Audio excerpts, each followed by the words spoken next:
أعوذ بالله من الشيطان الرجيم بسم الله الرحمن الرحيم إن الذين آمنوا والذين هادوا والنصارى والصابئين من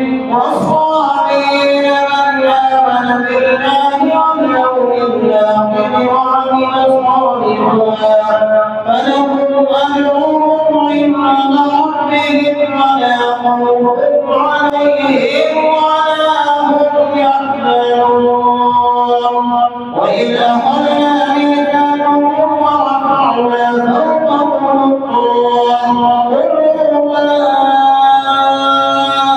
آتيناكم بقوة واذكروا ما فيه لعلكم تتقون ثم توليتم من بعد ذلك فلولا فضل الله عليكم ورحمته لكنتم من الخاسرين ولقد علمتم الذين اعتدوا منكم في السبت فقلنا لهم كونوا قردة خاسئين فجعلناها نكالا بين يديها وما خلفها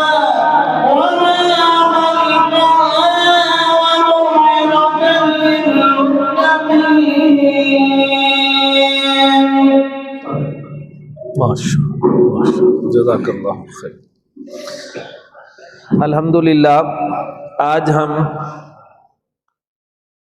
14 فروری 2026 بمطابق 26 شعبان المعظم 1447 ہجری سلسلہ ثانیہ کے ساتھ ہفتہ روزہ درس قرآن مجید کے سلسلہ ثانیہ کے ساتھ جامع مسجد حنفی ماڈل بازار جامپور میں جمع ہیں. آج کا ہمارا جو درس ہے سورت بقرہ کا رکوع نمبر 7 آیت نمبر 62 تا 66.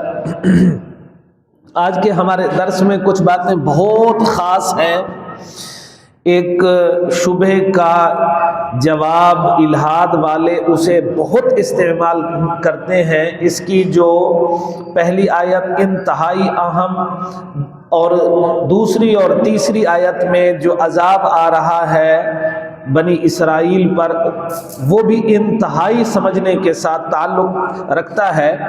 ان الذین آمنوا والذین ہادوا والنصارى والصابئین من آمن باللہ والیوم الآخر وعمل صالحا فلهم اجرهم عند ربهم ولا خوف علیہم ولا هم يحزنون.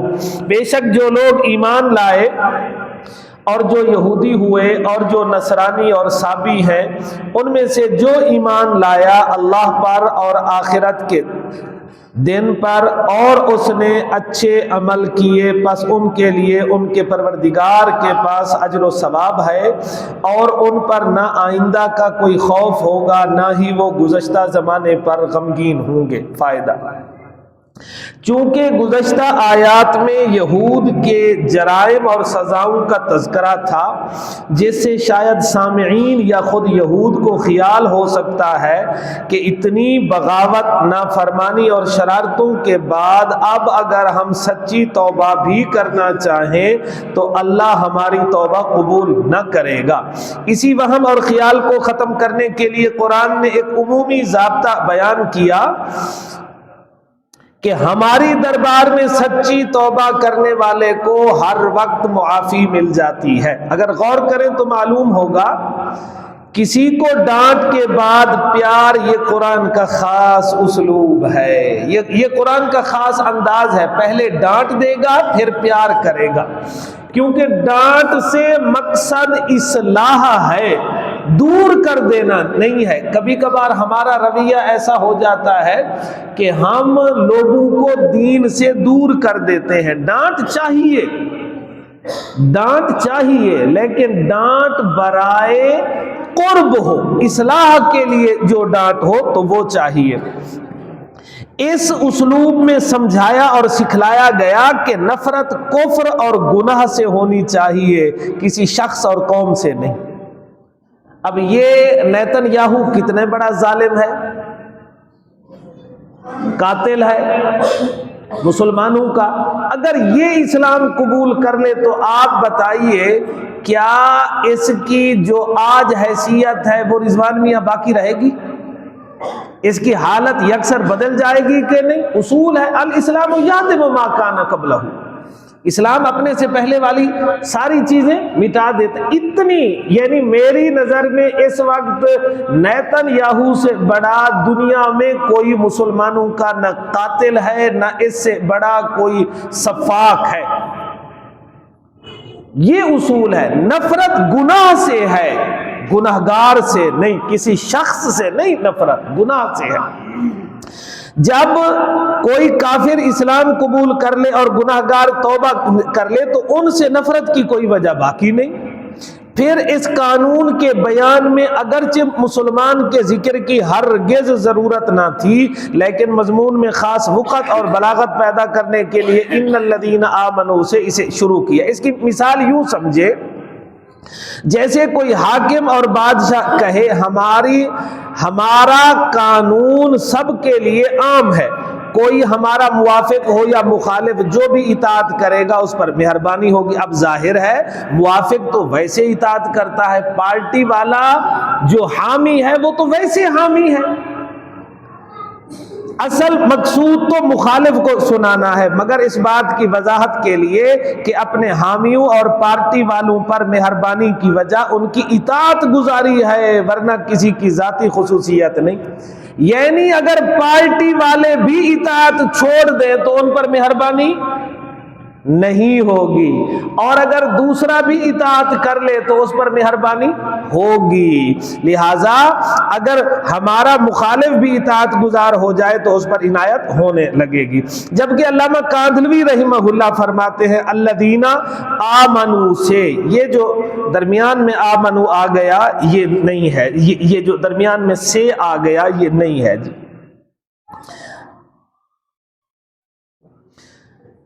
مراد وہ لوگ ہیں جو پہلے انبیاء کرام میں سے کسی پر ایمان لائے، یا وہ لوگ جو محض زبان سے ایمان کے دعوے دار بنے دل میں تصدیق نہیں، یعنی منافق۔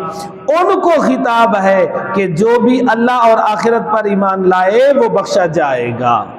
بعض نے فرمایا یہاں پر زمانہ فترت کے لوگ مراد، یعنی بعثت نبوی سے پہلے جو لوگ متلاشیان حق تھے، مثلا ورقہ بن نوفل، قیس بن ساعدہ، اسی طرح جی بحیرہ راہب اور حضرت سلمان فارسی، یہ سلیمان نہیں جی، حضرت سلمان فارسی وغیرہ۔ پھر ان میں سے کچھ لوگ تو پہلے فوت ہو گئے، مثلا بحیرہ راہب ابھی آپ صلی اللہ علیہ وسلم نے اعلان نبوت ہی نہ کیا تھا کہ بحیرہ راہب بھی فوت ہو گیا، قیس بن ساعدہ بھی ہو گیا، اور اعلان نبوت کے بعد آپ نے اعلان تو کر دیا بلکہ نہیں، آپ پر وحی شروع ہو گئی، ابھی آپ نے کھلی دعوت نہیں دی کہ ورقہ بن نوفل بھی فوت ہو گئے تھے، اور کچھ نے حضرت صلی اللہ علیہ وسلم کا زمانہ پایا۔ اب ان الذین آمنوا کے بعد قبل بعثت النبی عبارت محذوف ہے۔ پھر اس آیت میں 4 گروہوں کا ذکر ہے، کیا ان کی توبہ قبول ہوگی؟ نہ جی نہ، مشرکین اور مجوس بھی اس میں شامل ہیں۔ اس وقت دنیا میں ٹوٹل 6 قسم کے لوگ رہتے تھے، ایسے لوگ جو صرف زبان سے اقرار کر رہے ہیں، ایسے لوگ جو یہودی ہیں، نصرانی ہیں، مجوسی ہیں، صابی ہیں اور مشرک ہیں۔ 6 قسم کے لوگ مومنوں کے علاوہ، ان کو فرمایا جا رہا ہے جو بھی ان میں سے توبہ کر لے گا اس کی توبہ قبول کی جائے گی، اور جو بھی عمل صالح کرے گا اس کو اجر عظیم دیا جائے گا۔ تشریح الفاظ، یہ لفظ ہے والذین ہادو، یہ لفظ ہادہ یہود و بامانی توبہ سے مشتق ہے۔ اچھا یہودی کو پھر یہودی کیوں کہتے ہیں؟ کیونکہ انہوں نے بچڑے کی عبادت سے توبہ کی تھی، اور اللہ پاک ارشاد فرماتے ہیں نا انا ہدنا، یہ انا نہیں ہے جی، یہ الف کے ساتھ ہے نا، انا ہدنا الیک، تحقیق ہم تیری طرف ربا رجوع کرتے ہیں۔ اور حضرت یعقوب علیہ السلام کے بڑے بیٹے کا نام بھی یہودا تھا، اس نسبت سے بھی بنی اسرائیل یہودی کہلائے۔ اب ایک بات ذرا سمجھنے کی ہے، یہودیت ایک نسلی مذہب ہے، تبلیغی نہیں، یعنی یہ اپنے خاندان کے ذریعے سے بڑھتے رہے، اولاد اولاد کی اولاد، یہ یوں بڑھے ہیں۔ یہ مذہب پہلے صرف بنی اسرائیل میں رہا، انہوں نے کسی کو دعوت کے ذریعے یہودی نہ بنایا، مگر ان کی ماتحتی اور صحبت میں رہ کر کئی لوگ، انہوں نے پہلے ان کا تمدن اور معاشرت پھر عقائد بھی اختیار کیے۔ اب ذرا قرآن کی احتیاط بیانی اور حقیقت بیانی کو آپ ملاحظہ تو کریں، صدقے جائیں صدقے۔ یہاں پر بنی اسرائیل کے بجائے کیا فرمایا جی؟ والذین ہادو۔ کیوں؟ کیونکہ بعثت نبوی اور نزول قرآن کے وقت جو مدینہ میں آباد تھے، جو قرب و جوار میں تھے، جو یمن میں تھے، یہ بنی اسرائیل نہیں تھے، یہودی تھے، بنی اسرائیل نہیں تھے۔ پھر ایک فائدہ کو سمجھے کہ قرآن پاک جب یہود کی تاریخی واقعات کو ذکر کرتا ہے، تاریخی واقعات کہ ان کے اوپر من آیا، سلوہ آیا، وَظَلَّلْنَا عَلَيْكُمُ الْغَمَامَ، ان کے اوپر بادل آیا، ہم نے ان کے لیے جی چشمے جاری کرا دیے 12، اس وقت بنی اسرائیل کہتا ہے، یہود نہیں کہتا، کیونکہ یہ جو انعامات ہوئے تھے یہ بنی اسرائیل پر ہوئے تھے، سارے یہودیوں پر، یہ قوم پر انعامات ہوئے تھے جی۔ اور جب ان کے عقائد کا ذکر کرتا ہے تو یہود کہتے ہیں، مثلا وقالت اليہود لیست النصارى على شيء، اسی طرح والذین ہادوا۔ اب اسرائیل، ایران اور دیگر جگہوں پر جو یہودی آباد ہیں، موجود نا جی، جو آباد ہیں، ان میں اکثر غیر اسرائیلی ہیں، اور اب یہود اپنی تعداد بڑھانے کے لیے یہودیت کی دعوت بھی دیتے ہیں رضوان میاں۔ اور آپ حیران ہوں گے، افریقہ، یورپ، انڈیا سے یتیم بچوں کو اڈاپٹ بھی کرتے ہیں، اور آپ حیران ہوں گے انڈیا سے خاص طور پر مسلمانوں کے چھوٹے بچوں کو اغوا بھی کرایا جاتا ہے، اور انہیں پھر اپنے پاس رکھ کر انہیں یہودی بنایا جاتا ہے۔ وہ کہتے ہیں ایک تیر سے دو فائدے حاصل کرے، ایک تو وہ کہتے ہیں کیونکہ اس کے جینز میں مذہب ہے، یہ آسمانی باتوں کو جلدی سمجھے گا، دوسرا اگر یہ زندہ رہا مسلمان بنا تو کل ہمارے لیے یہ خطرہ ہوگا، وہ خطرہ بھی ختم کرو، اسے یہودیت سمجھانا بھی آسان ہوگا۔ وَالنَّصَارَى، یہ نصرانی کی جمع ہے، فلسطین میں بیت المقدس سے 70 میل شمال میں، اور یہ باہر روم سے 20 میل مشرق میں گلیلی کا علاقہ میں ایک بستی ہے ناصرہ، کیونکہ حضرت عیسیٰ علیہ السلام کا وطن یہی تھا، آپ کو اس لیے عیسیٰ ناصری بھی کہتے تھے علیہ السلام، ناصری، جیسے ہمارے رضوان بھائی کو کہتے ہیں جام پوری، ہمارے مولانا عبدالحی رحمہ اللہ مشہور تھے، مولانا عبدالحی جام پوری۔ اسی طرح اب جو میرے ساتھیوں میں تعارف ہے تو وہ یہی ہے، محمد فہد کون جی؟ جام پوری۔ تو حضرت عیسیٰ علیہ السلام کو علاقے کی نسبت سے کیا کہتے تھے جی؟ عیسیٰ ناصری۔ پھر بعد میں آپ پر جو ایمان لائے وہ بھی اسی نسبت سے عیسائی بھی کہلائے اور ناصری بھی کہلائے جی۔ نیز جب یہود نے حضرت عیسیٰ علیہ السلام کو شہید کرنے کے لیے گھیرا تھا تو آپ نے اپنے حواریوں اور ماننے والوں سے فرمایا تھا من انصاری، یہ آگے ان نہیں ہے جی، من انصاری اللہ، تو وہ جواباً بولے تھے نحن انصار اللہ۔ اس انصار اللہ کہنے کی وجہ سے پہلے تو حواری کہلائے، نصرانی، پھر عیسائی مذہب والے سارے کہلانے لگے نصرانی، ورنہ نصرانی اور چیز تھا، عیسائی اور چیز ہے، مسیحیت اور چیز ہے۔ مسیحیت کیا ہے جی وہ آگے آ رہا ہے۔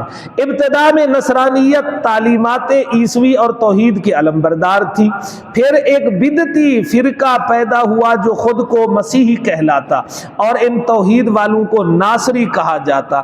پھر مسیحیت نے ایسا زور پکڑا کہ نصرانیت ختم ہو کر مسیحیت میں ضم، یہ زواد کے ساتھ ہے جی، اگر زواد کے ساتھ ہو تو اس کا معنی ہوتا ہے ہمارے یہ ظفر میاں، اس کا معنی ہوتا ہے ملنا، اگر زال کے ساتھ ہو ضم، اس کا معنی کیا ہوتا ہے جی برائی، یہ ضم ہے، ضم کہ وہ مل گئی، اس میں ایسے ختم ہو گئی۔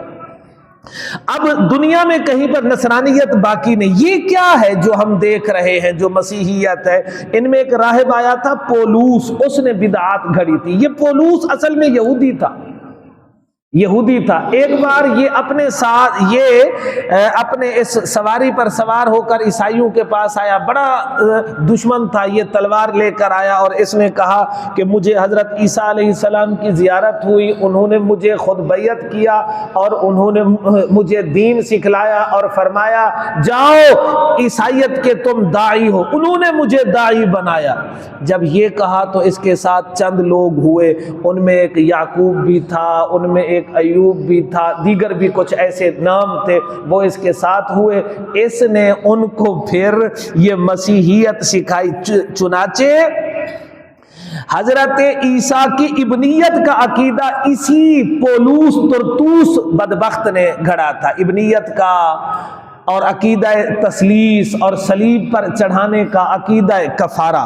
یہ کیسے ہو گیا جی؟ جناب جو عرب کی قوم ہے یہ حضرت ابراہیم کی اولاد ہے، 2000 سال تک یہ سچے دین پر رہے۔ حضور پاک سے 4.5 صدیاں پہلے یہ عمر ہے جی، یہ عمر عین کے ساتھ ہے، عمر بن لوحی، واو بھی نہیں ہے جی،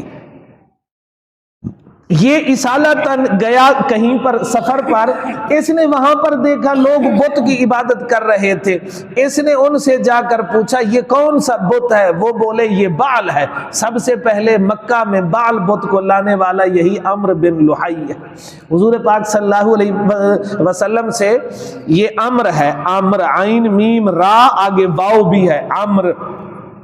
اس کے بارے میں پوچھا گیا تو آپ نے فرمایا میں نے اس کو جہنم میں جلتے ہوئے دیکھا ہے۔ بس پھر کیا تھا جی، چند شخصیات کے علاوہ سارا عرب شرک میں غرق ہو گیا، حتیٰ کہ خدا کے گھر میں بھی 360 بت آ گئے۔ اسی طرح پولوس نے کیا، اس نے عقیدہ تثلیث، تین خدا، ابنیت مسیح کہ حضرت عیسیٰ اللہ کے بیٹے ہیں، عقیدہ کفارہ کہ حضرت عیسیٰ سولی پر چڑھ کر سب کے لیے کفارہ ہو گئے، اس نے گڑے۔ اور بھی اس نے کئی عقائد ایسے شامل کر کے تعلیمات عیسوی کا حلیہ ایسے بگاڑا جیسے مشرکین مکہ نے دین ابراہیمی کے ساتھ کیا۔ والسابئین، یہ سابئین، یہاں پر سابئین ہے اور اس میں مائدہ میں والسابئون ہے نا جی، یہاں پر سابئین اور وہاں پر والسابئون ہے جی۔ یہ آیت 2 جگہوں پر بالکل اسی طرح یہ آگے مقرر آ رہی ہے، جو ہم نے اس کا حوالہ دیا۔ سابی کسے کہتے ہیں؟ اصل میں سابی اسے کہتے ہیں من خرج من دین الی دین، جو ایک دین چھوڑ کر دوسرے دین میں آئے۔ اسی لیے وکانت العرب تقول، عربی کہتے تھے مسلمان آدمی کو قد سابا، یہ سابی ہو گیا، آبائی دین اس نے چھوڑ دیا۔ اچھا اب سابی ہیں کون؟ بعض نے کہا یہ اہل کتاب ہیں، زبور یہ پڑھتے تھے، حضرت داؤد پر ایمان رکھتے تھے، سال میں 30 روزے رکھتے، یمن کی طرف یا کعبہ کی طرف منہ کر کے نماز پڑھتے۔ بعض نے کہا یہ حضرت یحییٰ کے ماننے والے، حضرت یحییٰ جو حضرت عیسیٰ کے کزن ہیں، حضرت عیسیٰ کے جو کزن ہیں، یہ ان کے ماننے والے تھے۔ اس لیے انہیں نصارائے یحییٰ بھی کہتے ہیں۔ یہ لوگ ستاروں کو مؤثر مان کر ان کی تعظیم و عبادت بھی کرتے، فرشتوں کی عبادت بھی کرتے۔ بعض نے کہا ان کا کوئی مستقل دین نہیں تھا، یہودیت، نصرانیت، مجوسیت اور مشرکین مکہ سے انہوں نے باتیں چن کر انہوں نے اپنی ایک چیز بنا لی تھی۔ ان کی جو یہ زبور پڑھتے تھے، بپتسمہ بھی کرتے تھے، اور بعض نے کہا ان کی جو مذہبی کتاب تھی وہ یہودیوں کی کتاب تالمود اور بائبل کے مشابہ تھی۔ یہ گروہ نزول قرآن کے وقت تھا صحیح دنیا میں، جی ہاں، کہاں پر تھا؟ عراق اور شام کے سرحدی علاقے موصل میں یہ آباد تھے۔ اچھا، اہل کتاب سے کیونکہ نکلے تھے تو ان کو صابی کہتے ہیں۔ یہ لوگ ایسے ہیں، ماسٹر صاحب میں نے آپ کو پہلے بھی عرض کیا تھا، یہ جو مغل بادشاہ گزرا ہے نا جلال الدین اکبر، جس کے بارے میں میں ایک آدمی کا تبصرہ پڑھ رہا تھا، کہا کہ اتنا بڑا آدمی تھا، اس نے نئے دین کے بارے میں سوچا تو تھا؟ کہاں اس نے سوچا تھا؟ یہ کاپی پیسٹ ہے سارے، یہ کاپی پیسٹ ہے، یقین جانیے یہ صابیوں سے متاثر تھا۔ کوئی ہم سے بات کرے نا کہ جلال الدین اکبر کا بڑا دماغ تھا، اس نے یہ سوچی ایک نئے دین کی، کہاں اس نے سوچی؟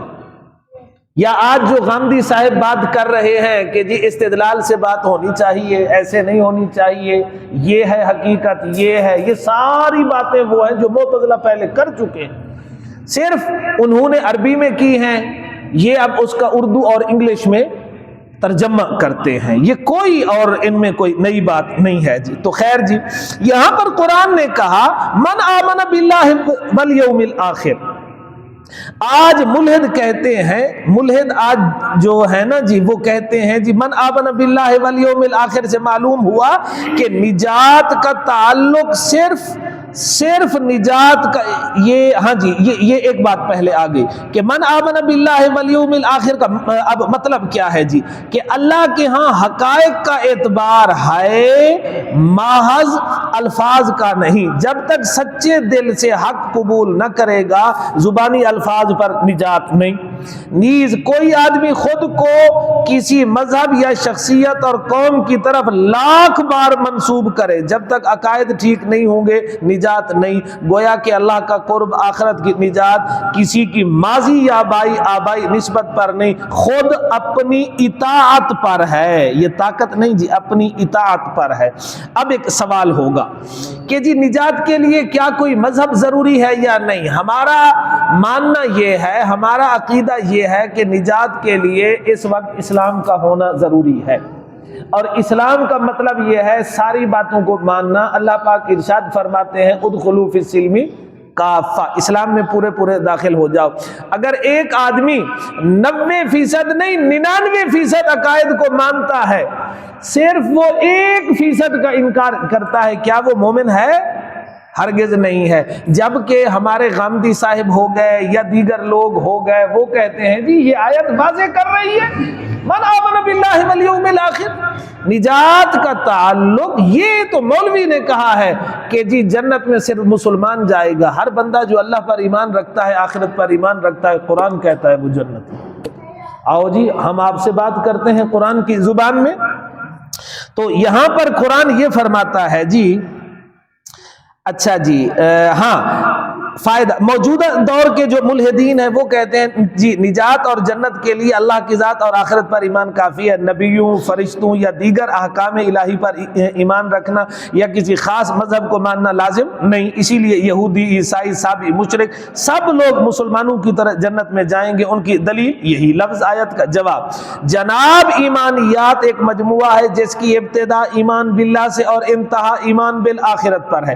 درمیان کی ساری چیزیں مثلا انبیاء، فرشتے، کتابیں، شرعی احکام الہی اور اسی طرح ساری چیزیں اس میں شامل ہیں۔ اب چنانچہ آمن الرسول بما انزل الیہ من ربہ والمؤمنون، اگلے الفاظ کل آمن باللہ وملائکتہ وکتبہ، یہ صراحت ہے، ورسولی صراحت ہے کہ اس وقت تک ایمان معتبر بھی نہیں جب تک کہ نبیوں پر، کتابوں پر، فرشتوں پر ایمان نہیں ہوگا۔ اسی طرح جی بقرہ کی آیت نمبر 39 میں صراحت ہے والذین فاما من، یہ ہے نا جی حضرت آدم علیہ السلام دنیا میں اب تشریف لا رہے، فاما یاتینکم منی ھدی فمن تبع ھدایا فلا خوف علیہم ولا هم یحزنون، جو ہدایت کا پیروکار ہوگا اس پر خوف نہیں۔ والذین کفروا وکذبوا بآیاتنا، جو لوگ کافر ہوئے ہماری آیتوں کو جھٹلایا، یہاں پر یہ نہیں کہ اللہ کا انکار کیا یا آخرت کے دن کا انکار کیا، الفاظ کیا ہیں؟ وَكَفَرُوا بِآيَاتِنَا أُولَئِكَ أَصْحَابُ النَّارِ هُمْ فِيهَا خَالِدُونَ، وہ جہنمی ہیں اور ہمیشہ جہنم میں رہیں گے۔ تو جنت کا تعلق آیات کے ماننے کے ساتھ ہے، آیات کے انکار کے ساتھ نہیں ہے۔ اچھا، اسی طرح اللہ پاک صراحتاً فرما رہے ان الدین عند اللہ الاسلام، اللہ کے دین، اب اللہ کے نزدیک دین کون سا معتبر ہے جی؟ وَمَن يَبْتَغِ غَيْرَ الْإِسْلَامِ دِينًا فَلَن يُقْبَلَ مِنْهُ، جس نے اسلام کے علاوہ اب کوئی اور دین اختیار کیا اس کے لیے قبولیت ہے ہی نہیں۔ حضور پاک صراحتاً فرماتے ہیں جی لا يسمع بی احد من هذه الامة یہودی ولا نصرانی ثم لم يؤمن بالذی ارسلت به الا كان من اصحاب النار، میری بعثت کے بعد کوئی یہودی نصرانی کو جب معلوم ہو جائے میری تعلیمات اور وہ مجھ پر ایمان نہ لائے وہ جہنمی ہے۔ الغرض جناب علی بعثت کے بعد، حضور کی بعثت کے بعد ہر قوم اور مذہب کے دعوے دار کے لیے معیار نجات صرف اسلام ہے۔ چنانچہ حضور پاک کا یہ واضح فرمان ہے لو کان موسیٰ حیا ما وسعہ الا اتباعی، آج اگر حضرت موسیٰ بھی زندہ ہوتے دنیا پر، وہ تو قبر میں زندہ ہے نا، اگر دنیا پر موجود ہوتے تو میری اتباع کے بغیر گزارا نہیں ہوگا، میری اتباع کے بغیر گزارا۔ آج یہ سوال بھی ہوتا ہے بھائی تم کہتے ہو کہ حضرت عیسیٰ لوٹ آئیں گے تو ان کی شریعت ہوگی یا نہیں ہوگی؟ اگر نہیں ہوگی تو نبی نہیں ہے، اگر حضور کی شریعت ہے تو وہ نبی نہیں ہے۔ کیا نبی معزول ہوتے ہیں؟ بھائی یہ کس نے کہا؟ ایک علاقے کا گورنر اگر دوسرے علاقے میں جائے تو وہ گورنر ہوتا ہے لیکن اس کے احکام نہیں چلتے۔ تو حضرت عیسیٰ علیہ السلام کا یہ زمانہ نہیں ہے، یہ ان کی جگہ نہیں ہے، وہ نبی ہوں گے لیکن شریعت حضرت محمد کی چلے گی صلی اللہ علیہ وسلم۔ اب وحدت ادیان، وحدت ادیان کہ نعرے یا مسلمان کہلانے والے سکالرز کا یہ کہنا کہ نجات کا تعلق اسلام کے ساتھ خاص نہیں، یہ بالکل خیانت اور الحاد ہے۔ وعمل صالحا، ایمان دعویٰ اور عمل صالح اس کی دلیل ہے۔ آخرت کے دن شروع سے جنت میں جانے کے لیے عمل صالح ضروری ہے۔ عمل صالح وہ ہے جو وہی الہی یعنی شریعت کے مطابق ہو۔ آج ایک سوال تقریباً ہر زبان پر ہے، ایک شخص مومن مگر بد عمل، جبکہ دوسرا بے ایمان مگر اچھے عملوں والا، تو نجات کسے ملے گی؟ اس کا سیدھا جواب یہ ہے جناب علی عمل صالح کے لیے ایمان شرط ہے، لیکن یعنی ایمان کے بغیر کوئی عمل صالح ہے ہی نہیں۔ جیسے ایک ہے نماز پڑھنا، دوسرا ہے نماز کی نقل کرنا۔ کافر نیکی کی نقل کرتا ہے، نیکی نہیں کرتا۔ اسی طرح اللہ کی رضا کے لیے ایک ہے صدقہ دینا، ایک ہے صدقہ کا ڈرامہ کرنا۔ تو دو چیزوں میں فرق ہے کہ نہیں ہے جی؟ آپ کہیں گے وہ کیسے؟ صدقہ تو کہتے ہیں اللہ کی محبت میں کسی کو دینا، صدقے کو صدقہ اس لیے کہتے ہیں وہ تصدیق کرتا ہے کہ اسے اللہ سے محبت ہے، اور جو اللہ کو ہی نہیں مانتا تو وہ کس کی محبت کی تصدیق کرے گا؟ وہ صدقے کی نقل ہے جناب۔ تو دیکھیں جب ایک آدمی اللہ کو مانتا ہے اس کے نام پر دیتا ہے لیکن ریاکاری کرتا ہے تو آپ بتائیں جی کیا اسے بدلہ ملے گا رضوان میاں، یا گھسیٹ کر جہنم میں ڈالا جائے گا؟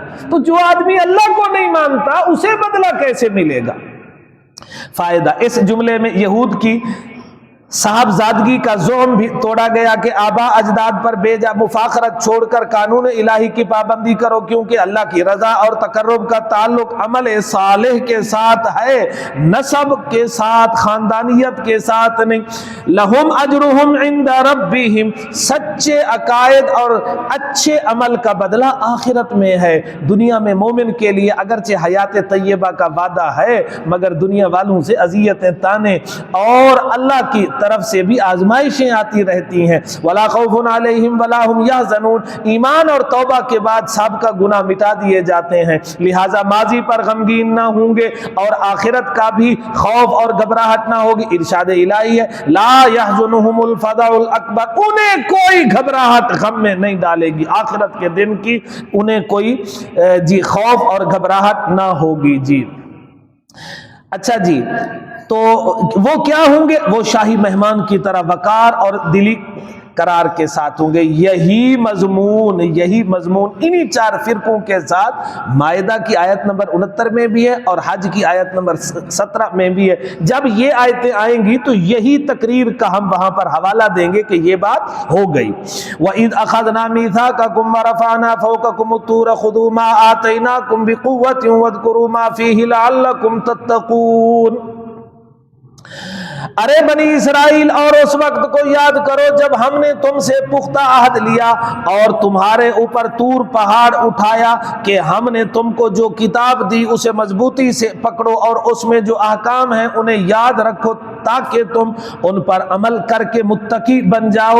چونکہ بنی اسرائیل کو مخلصین اور محبین خدا ہونے کا دعویٰ تھا اور خود کو نحن ابناء اللہ و احباؤہ کہتے تھے، تو قرآن نے حقیقت کا آئینہ دکھلاتے ہوئے فرمایا ارے نالائکو، کیا محبین ایسے ہوتے ہیں؟ محبین تو خوشی سے احکام پر عمل کرتے ہیں، جبکہ تمہارے اوپر تو ہمیشہ سختی کی گئی، سزائیں دی گئی، پھر جا کر تم نے کوئی کام کیا. یہ ہوا کیا تھا جی؟ جب یہ فرعون سے نجات پا کر صحرائے سینا میں اطمینان سے رہے، بار بار حضرت موسیٰ سے درخواست کرنے لگے ہمیں کوئی جامع لکھی ہوئی کوئی کتاب ہو جو دستور حیات ہو، عدالتی نظام ہو، فوجی اس میں جو ہے جی وہ قواعد اور قوانین ہو، اگرچہ وہ ہماری خواہشات کے خلاف ہو ہم اسے تسلیم کریں گے، منو ان مانیں گے. حضرت موسیٰ علیہ السلام نے دعا کی، طور پر 40 رات کا اعتکاف ہوا، تورات ملی، جب یہاں پر لائے تو یہ بہانے کرنے لگے. عہد شکنی پر طور پہاڑ ان کے سروں پر اٹھایا گیا کہ مانتے ہو یا تمہارے اوپر اس کو گرائیں. یہ خوفناک صورت دیکھ کر اس وقت قوم نے کہا جی مانتے ہیں. پھر بعد میں مکر گئے، آگے آ رہے. اب یہاں پر ایک سوال ہوگا، رضوان میاں حضرت موسیٰ علیہ السلام نے طور پہاڑ کیسے اٹھایا؟ سوال ہوگا نہیں ہوگا جی؟ بھائی ہم نے کب کہا کہ حضرت موسیٰ نے اٹھایا؟ یہ طور پہاڑ کس نے اٹھایا ہے جی؟ تو اللہ کے لیے کون سا مشکل ہے اس کو اٹھانا جی؟ یہ کہنا سمجھ نہیں آتی طور پہاڑ کیسے اٹھایا ہوگا. بھائی میں نے تو نہیں اٹھایا، کہتے ہو کہ تو نے کیسے جی اٹھایا ہوگا؟ یہ اللہ نے اٹھایا ہے. حیرت کی بات ہے، وہ کہتے ہیں نا جی مدعی سست گواہ. کبھی کبھار وکیل ایسی باتیں کر دیتے ہیں جو اصل کو پتہ بھی کوئی نہیں ہوتی. آج جو یہود کے وکیل باتیں کر رہے انہیں پتہ کوئی نہیں کہ اس تالمود میں بالکل یہ واقعہ ایسے کا ایسے ہے، اور اللہ پاک نے یہ واقعہ کئی جگہوں پر بیان کیا. تو اب ذرا اس کو دیکھیے. یہاں پر ایک اور بھی اب سوال ہوگا. سوال یہ ہے کہ طور پہاڑ کا ان پر اٹھانا یہ تو جبر و اکراہ ہے. اللہ فرماتے ہیں لا اکراہ فی الدین، یہ تو زیادتی ہے صراحتاً. جواب جناب علی، لا اکراہ فی الدین کا مطلب ہے دین قبول کرنے میں جبر نہیں، یعنی کسی یہودی، ہندو، عیسائی کو زبردستی مسلمان نہیں بنایا جائے گا، مگر مذہب قبول کرنے کے بعد احکام پر عمل کے لیے سختی کی جائے گی. جیسے پاکستان میں رہنے پر کوئی مجبور نہیں، لیکن جب پاکستان میں آ گیا تو اس کے قانون کا پابند ہوگا. یہ پہاڑ گویا ایمان لانے کے لیے نہیں بلکہ ایمان پر عمل کے لیے تھا. بعض ملحد کہتے ہیں وَرَفَعْنَا فَوْقَكُمُ الطُّورَ سے مراد یہ ہے ان کو ایسی جگہ کھڑا کیا کہ اوپر طور جھکا ہوا تھا. یہ غلط تعویل ہے جی. حقیقت یہی ہے کہ طور کو نیچے سے اکھیڑ کر اوپر کیا گیا. بھائی ورفانا کا وہ مطلب تو ہو سکتا ہے، قرآن کو قرآن سے سمجھیے جی. اعراف میں ہے وَإِذْ نَتَقْنَا الْجَبَلَ فَوْقَهُمْ كَأَنَّهُ ظُلَّةٌ،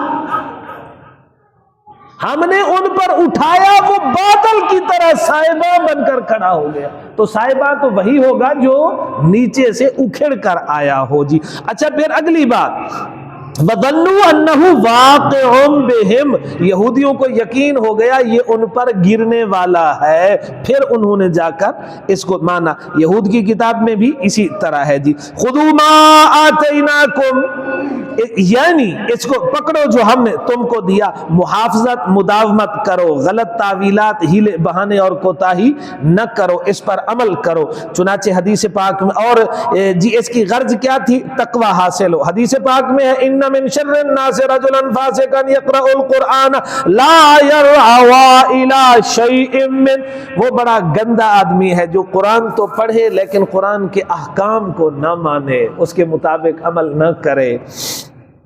ثم تولیتم من بعد ذلك فلولا فضل اللہ علیکم ورحمتہ لکنتم من الخاسرین، پھر ہم نے اس واقعے کے بعد بھی تورات نہیں، پھر تم نے اس واقعے کے بعد بھی تورات پر عمل سے روگردانی کی، پس اگر تم پر اللہ کا فضل اور رحمت نہ ہوتی تو تم ضرور تباہ و برباد ہو جاتے۔ طور پہاڑ کو سروں پر دیکھ کر خوف کے مارے عمل کا وعدہ کر لیا، مگر فطرت کے ہاتھوں مجبور بے ضمیر لوگ عہد شکنی کرنے لگے۔ ثم تولیتم میں یہ ثم تراخی کے لیے ہے، یعنی کچھ عرصہ عمل کیا پھر اپنی حالت پر لوٹ گئے۔ فلولا فضل اللہ، یہاں پر دو لفظ ہیں، ایک ہے فضل اللہ علیکم، دوسرا ہے ورحمتہ۔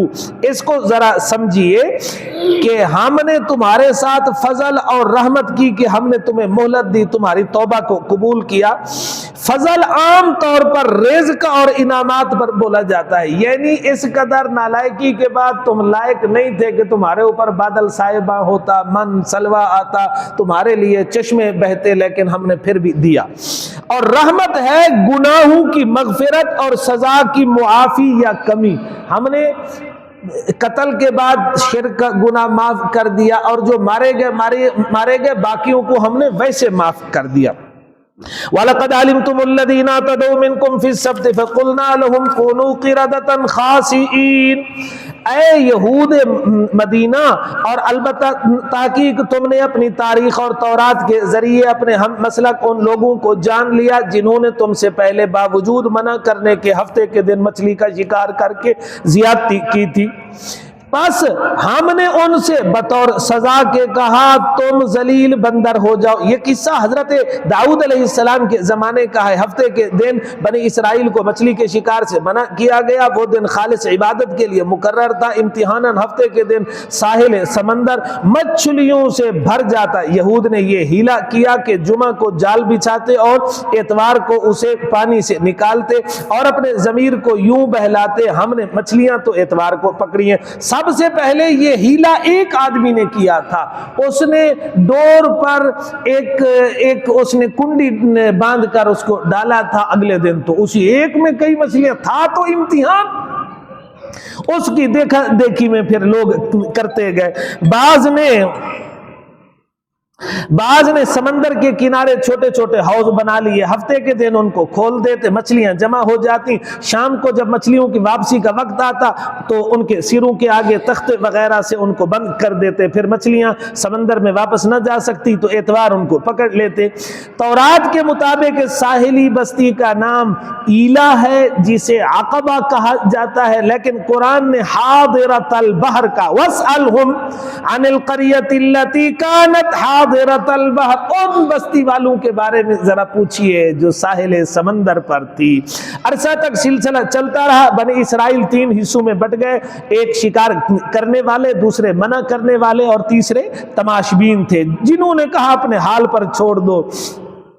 نصیحت کرنے والوں سے کچھ لوگوں نے کہا جب یہ مجرم تمہاری بات مانتے نہیں تو خام خواہ نصیحت کا کیا فائدہ، جن کو اللہ ہلاک کرنا چاہتا ہے یا ان کو عذاب دینا چاہتا ہے، تمہاری نصیحت سے کیا فائدہ۔ آج بھی یہ سوال تبلیغی جماعت سے کیا جاتا ہے، ممبر والوں سے کیا جاتا ہے، کیوں کہتے ہو جب لوگ تمہاری بات مانتے نہیں؟ ہر وقت کہتے ہو سود حرام ہے، لوگ یہ بات مانتے نہیں، رشوت حرام ہے، بد نظری حرام ہے، نماز پڑھو۔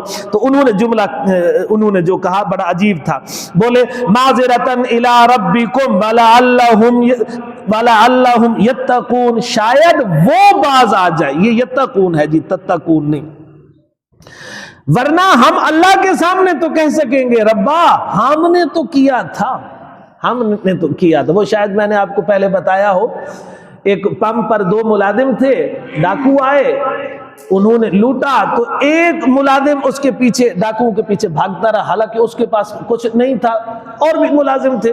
تو اس سے پھر پوچھا کسی نے, او بھائی تجھے پتا تھا تو پیسے ان سے چھین نہیں سکتا, بھاگتا کیوں رہا؟ اس نے جو جملہ کہا, اس نے کہا وڈے حاجی صاحب کو کیا منہ دکھے ساں, یہ آگساں تے سے وڈے حاجی صاحب میں پیچھو بھجیا ہم ہی.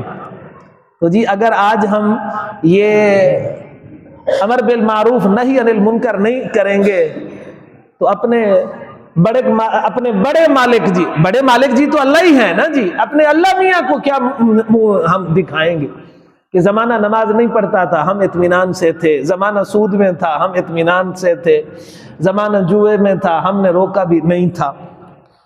یہ ہماری ذمہ داری ہے جی, ہماری ذمہ داری ہے. پھر ہوا کیا جی, بائیکاٹ کیا, شہر 2 حصوں میں بٹ گیا, درمیان میں دیوار آ گئی, مجرم اور تماشبین ایک طرف تھے جی. حضرت داؤد علیہ السلام نے آخرکار بد دعا دی سمجھانے کے بعد.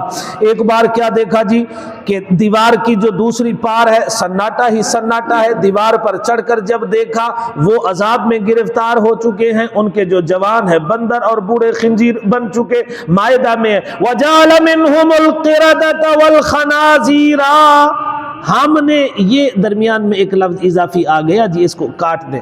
منہم القردۃ والخنازیر, ان کی شکلیں بدل گئیں, بول نہ سکتے تھے, بصارت شعور احساس باقی تھا, اپنے کیے پر نادم تھے, ایک دوسرے کو آنکھوں سے پہچانتے تھے, زارو قطار روتے تھے, ان کا کھانا پینا یہ سب بند تھا. 3 دن عبرتناک زندگی کے بعد مر گئے. ایک موقع پر جناب رسول پاک صلی اللہ علیہ وسلم سے خنزیر اور بندر کے بارے میں پوچھا گیا کہ کیا یہ وہی مسخ شدہ اسرائیلی ہیں؟ آپ نے فرمایا اللہ پاک جب کسی کی شکل مسخ کرتا ہے تو ان کی نسلیں نہیں چلتی, چند دن بعد وہ سارے مر جاتے ہیں. حضرت ابن عباس فرماتے ہیں کہ مسخ شدہ اقوام 3 دن سے زیادہ زندہ نہیں رہتی. اس وقت جو دنیا میں بندر اور خنزیر ہے یہ اللہ کی مستقل مخلوق ہے, یہ پہلے بھی تھے اور اب بھی ہیں. اب یہاں پر اعتراض ہے جی اس کا مطلب یہ ہے, مسخ کا مطلب یہ ہے جی ان کے ذہن خراب ہو گئے تھے اور خدا کا نام مانو. یہ تعویلیں کون کرتے ہیں؟ ایسے لوگ کرتے ہیں جو کہتے ہیں ہم بندروں سے انسان بنے. کمال ہے, بندر سے انسان تو بن گئے, اگر اللہ نے پھر سے انسان کو بندر بنا دیا تو کیا پریشانی ہو گئی؟ حالانکہ اصول یہ ہے عود الی الاصل آسان ہوتا ہے. رضوان میاں, آپ کسی چیز کو اگر اوپر پھینکے, کیونکہ اس کا مرکز زمین ہے, زمین کی طرف آنا آسان ہوتا ہے. حیرت ہے یہاں پر ان کو کیوں اعتراض ہے. تو جی اچھا یہاں پر تو ہے مطلقاً ہم نے ان کو بندر بنایا. دوسرے اور تیسرے گروہ کے ساتھ کیا ہوا اللہ پاک اعراف میں بتاتے ہیں, انجینا الذین ینہون عن السوء واخذنا الذین ظلموا. 2 گروہ کا یہاں پر تذکرہ ہے. ظالم لوگوں کو ہم نے پکڑا اور ہم نے جو روکتے تھے ان کو ہم نے ان کو نجات دی. درمیان والوں کا ذکر نہیں ہے. تو بعض مفسرین تو یہ کہتے ہیں وہ بھی ہلاک ہوئے مگر وہ ہلاک نہ ہوئے مگر ناپسندیدگی کی وجہ سے اللہ نے ان کا تذکرہ نہیں کیا. جبکہ ابن کثیر, تفسیر ابن کثیر میں ہے کہ خاموش جو لوگ تھے وہ بھی بندر ہو گئے تھے. آخرت کا حساب اپنا ہے, یہاں پر بندر ہو گئے. علامہ ابن کثیر نے لکھا اور حضرت مفتی محمود صاحب نے بھی یہی لکھا. یہ عبارت اس میں درمیان میں رہ گئی کہ خاموش بھی بندر ہو گئے. ابن کثیر, اس لیے خاموشی بھی جرم ہے. مفتی محمود صاحب نے یہ ان کی 3 جلدوں میں ہے تفسیر محمود.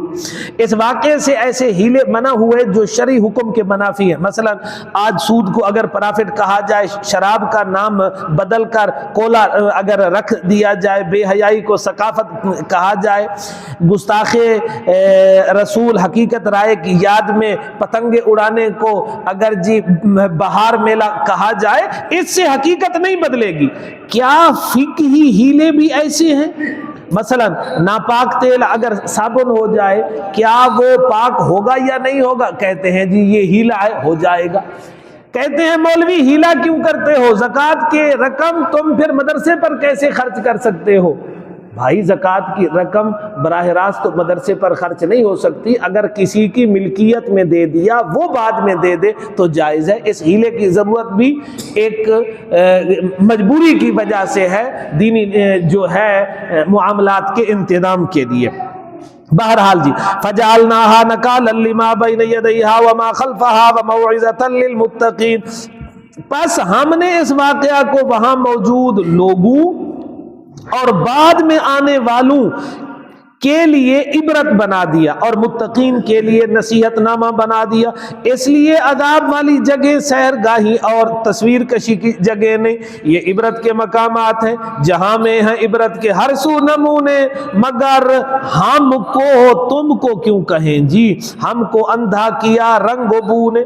نکال کا معنی ہے عبرت، وہ شے جو نافرمان کو توبہ پر آمادہ کرے، موعظہ نصیحت جو شے کسی کی اطاعت و فرما برداری پر مداومت اور ہمیشگی کا ذریعہ بنے۔ خلاصہ آیت نمبر 62، اخروی نجات اور قرب الہی کسی خاص مذہبی نام یا نسلی اور علاقائی نسبت سے وابستہ نہیں، اصل تو صحیح عقائد ہونا جس پر دنیا میں تانے آزمائش مگر اطمینان قلبی ہوگی۔ خلاصہ آیت نمبر 62، یہ 63 اور 64، بنی اسرائیل شروع سے سرکش، عہد شکن، کام چور تھے، تورات کا مطالبہ کیا پھر انکاری ہو گئے، سزا کے طور پر زمین سے طور کو اکھیڑ کر ان کے سروں پر لایا گیا، اس وقت حامی بھر لی، بعد میں اپنی حالت پر لوٹ گئے۔ اللہ کا فضل تھا کہ انہیں ڈھیل ملتی رہی ورنہ تو فوری ہلاکت کے حقدار تھے۔ 65 اور 66 کا خلاصہ، بنی اسرائیل تاریخ کے آئینے میں حیرت ہے، ان بڑوں پر فخر کرتے ہیں جو بندر اور خنزیر ہو گئے، ہفتے کے دن باوجود منع کے ہیلے بہانے کرتے رہے، اگرچہ وہ واقعات سارے عالم کے لیے باعث عبرت، مگر خود بنی اسرائیل اپنے بڑوں سے عبرت کیوں نہیں پکڑتے؟ ہمارے ہاں عالی نسب نافرمان کی کوئی قدر و قیمت نہیں، صرف صحیح عقائد اور عمل ہی پسند ہیں۔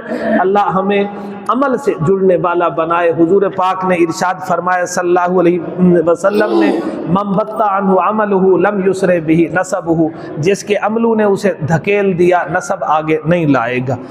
بسم اللہ۔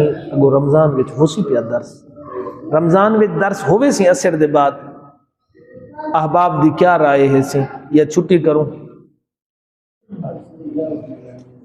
ہووے پیا سی جی ہاں، ہو سی اثر دے بعد سے پروفیسر صاحب ہووے پیا سی اثر دے بعد رمضان وچ۔ رضوان بھائی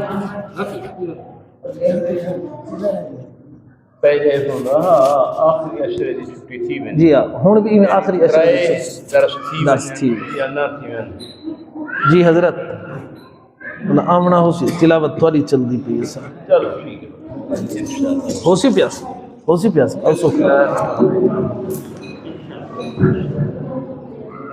اللهم صل على سيدنا محمد وعلى آل سيدنا محمد وبارك وسلم۔ ربنا اغفر لنا ذنوبنا وكفر عنا سيئاتنا وتوفنا مع الأبرار، صلى الله تعالى على خير خلقه سيدنا محمد وعلى آله وصحبه أجمعين برحمتك يا رب۔